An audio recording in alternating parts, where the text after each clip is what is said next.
ঝাড়খণ্ডে আস্থা ভোটে সহজ জয় পেল জেএমএম নেতৃত্বাধীন চম্পাই সোরেন সরকার। দুর্নীতির অভিযোগে জড়িয়ে রাজ্যের প্রাক্তন মুখ্যমন্ত্রী হেমন্ত সোরেনকে গ্রেফতার করেও শেষ রক্ষা হলো না গেরুয়া শিবিরের। রাজ্য সরকারকে বিপাকে ফেলতে গিয়ে নিজেই বড়সড় ধাক্কা খেল কেন্দ্রের শাসক দল বিজেপি। আস্থা ভোটের পরীক্ষা শুধু পাশ নয়, রীতিমতো মসৃণ জয় পেলেন ঝাড়খণ্ডের মুখ্যমন্ত্রী চম্পাই সোরেন। গত 31শে জানুয়ারি রাতে মুখ্যমন্ত্রীকে গ্রেফতারের পরিকল্পনা করে কেন্দ্রীয় সংস্থা ইডি। গ্রেফতারের প্রাক মুহূর্তে রাজভবনে গিয়ে ইস্তফা দেন জেএমএম নেতৃত্বাধীন ঝাড়খণ্ডের জোট সরকারের মুখ্যমন্ত্রী হেমন্ত সোরেন।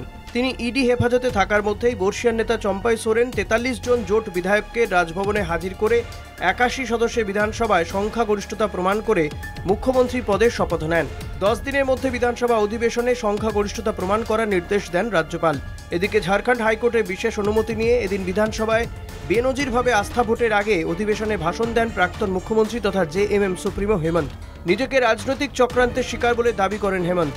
যে জমি কেলেঙ্কারিতে তার নাম জড়িয়ে তাকে জেলে বন্দী করা হয়েছে তা প্রমাণ করতে পারলে তিনি রাজনৈতিক সন্ন্যাস নেবেন বলে অধিবেশন কক্ষে জানান। এদিনে ভোটাভুটিতে সরকার তথা চম্পাইয়ের পক্ষে মোট 47 বিধায়ক আস্থা জানিয়েছেন। বিপক্ষে বিজেপি ও এজেএসইউ মিলিতভাবে 29টি ভোট পেয়েছে।